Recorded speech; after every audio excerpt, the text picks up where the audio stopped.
Olá pessoal, sejam todos bem-vindos ao nosso canal. Eu sou João Newton, professor de periodontia do curso de odontologia da Universidade Federal de Campina Grande, e hoje nós iremos falar sobre o índice de sangramento gengival à sondagem.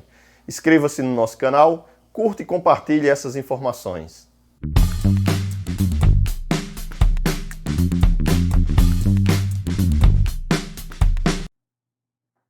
O índice de sangramento gengival à sondagem é o melhor parâmetro clínico periodontal para diferenciar os casos de saúde de inflamação gengival. E isso acontece porque, quando o tecido apresenta inflamação, ele desenvolve microulcerações no epitélio juncional. E, clinicamente, ao introduzirmos a sonda no sulco gengival, observamos a presença de sangramento. Além de ser o sinal clássico da inflamação, o sangramento gengival à sondagem apresenta uma importante relevância clínica prognóstica. Sítios que sangram repetitivamente apresentam a maior chance de perda de inserção clínica futura, isso em torno de 30%. Vejam esse caso aqui, paciente que apresentava uma prótese sem uma boa adaptação, funcionando como fator de retenção do biofilme, e apresentava sangramento gengival à sondagem também quando o paciente utilizava fio dental. Então, esses sítios que sangram repetitivamente, o paciente usou o fio dental hoje, sangra, amanhã utiliza o fio dental, sangra, esses sítios apresentam um risco maior de desenvolver perda de inserção clínica. Então, nós como profissionais precisamos observar esse parâmetro clínico até para prevenir uma perda de inserção clínica futura. Já os pacientes que apresentam um índice de sangramento gengival à sondagem menor que 10%, eles apresentam um baixo risco de recorrência de doença. Então, esse parâmetro também deve ser levado em consideração durante a terapia periodontal de suporte. Então, essa é a meta, tanto para os profissionais quanto para os pacientes, durante o tratamento e durante a terapia periodontal de suporte. Então, nós precisamos orientar nossos pacientes e precisamos organizar e planejar nosso tratamento para que o paciente apresente um bom controle do biofilme. Por quê? Porque se esse biofilme não for controlado, ele vai induzir uma inflamação gengival e aí, em consequência disso, uma recorrência da doença ou até uma perda de inserção clínica. Ok? Os pacientes que apresentam um índice de sangramento à sondagem maior que 25%, apresenta também um risco aumentado de recorrência da doença. Principalmente, essa meta deve ser uma meta empregada principalmente para os pacientes que se submeteram a tratamento de periodontite. Então, se eu tenho um paciente que tem periodontite e eu realizei um tratamento com sucesso, o paciente atingiu uma condição de estabilidade da periodontite. Hoje ele é um paciente com periodontite estável. Se durante minha terapia periodontal de suporte, nas minhas visitas de controle e manutenção, eu observar que esse paciente apresenta um índice de sangramento à sondagem maior que 25%, eu tenho que ficar atento, porque esse paciente pode ter uma recorrência da doença. Então, para isso, eu preciso diminuir o intervalo das consultas de controle e manutenção, para que eu possa orientar, educar meu paciente e também favorecer esse controle do biofilme.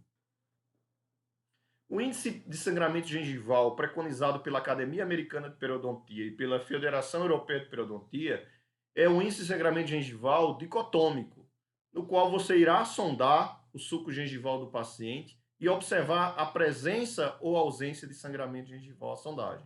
Este índice irá lhe dar o percentual de sítios que sangraram durante esse exame. Cada dente, você irá avaliar 6 sítios, sendo 3 sítios na face vestibular, o sítio mesiovestibular, o sítio vestibular e o sítio distovestibular, e também 3 sítios na face palatina ou face lingual, sendo o mesio-palatino ou mesiolingual, o lingual ou palatino, disto-palatino ou disto-lingual. Lembrando que você deve empregar uma força controlada nesses sítios. E essa força não deve ser superior a 0,25 newtons.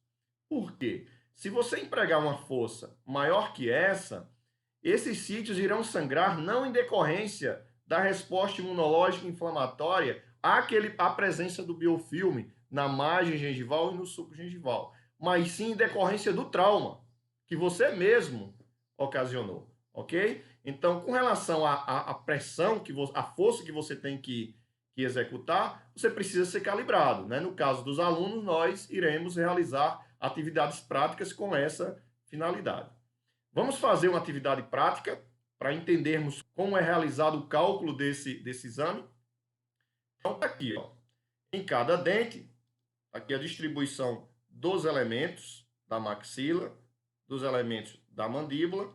Em cada dente, nós iremos avaliar 6 faces, né?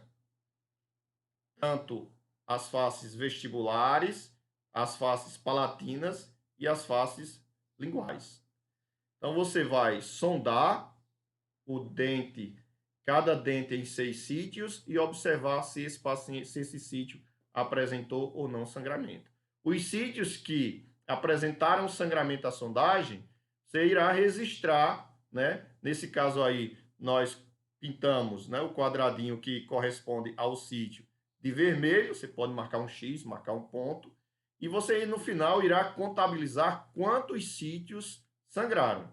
Nesse caso aqui, o paciente apresentou 12 sítios com sangramento à sondagem. Então, 12 sítios com inflamação gengival. Então, vou multiplicar o número de sítios sangrantes, né? Número de sítios que apresentaram sangramento à sondagem, vezes 100, dividido pelo número de dentes presentes. Nesse caso, o paciente apresentava todos os dentes, então 32 dentes vezes 6. E aí eu vou ter 1.200 dividido por 192. O índice de sangramento gengival à sondagem foi de 6,25%. O que é que eu posso concluir aí? Que esse paciente ele apresenta saúde gengival clínica, no caso aí, em um periodonto íntegro, né? Só que ele apresenta 6,25% dos sítios com inflamação.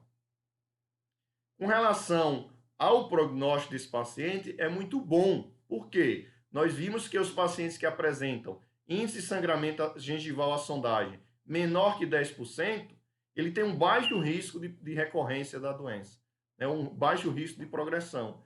Então, esse paciente ele precisa apenas ser monitorado, ok?